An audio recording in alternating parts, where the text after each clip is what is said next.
Previously in the book of Proverbs, I spoke about seeking good rather than mischief, and now I'll be moving on to verse 20 to 28 of chapter 11 of Proverbs.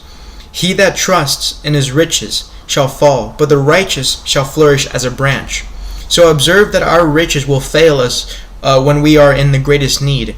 He that trusts in them as if they would secure him the favor of God and be his protection and portion shall fall, as a man who lays his weight on a broken reed, which will not only disappoint him but run into his hand and pierce him. So our righteousness will stand us instead when our riches fail us. The righteous shall then flourish as a branch, the branch of righteousness, like a tree whose leaf shall not wither.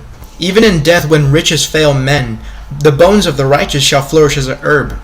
When those that take root in the world wither, those that are grafted into Christ and partake of his root and fatten shall be fruitful and flourishing. When you die and stand before God on Judgment Day, you won't take anything out of this world besides yourself and what you have in you. If you gather yourself riches in this world, you won't take it with you into judgment. It won't save you. You won't bribe God, even with the filthy good works, as you are a sinner.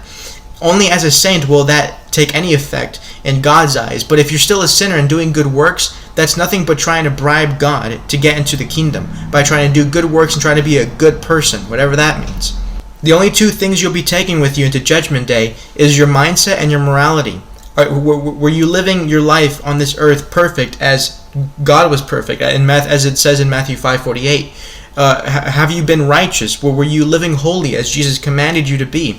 And have you put your trust in him, or did you doubt him? Were you being a coward, or were you courageous?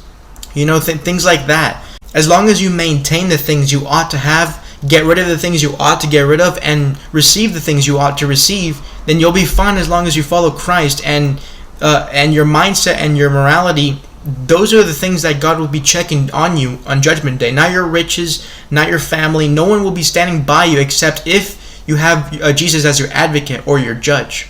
But that'll be it for verse 28 of chapter 11 of Proverbs. God willing, I'll be moving on to verse 29. Stop sinning, live holy, and obey Jesus Christ.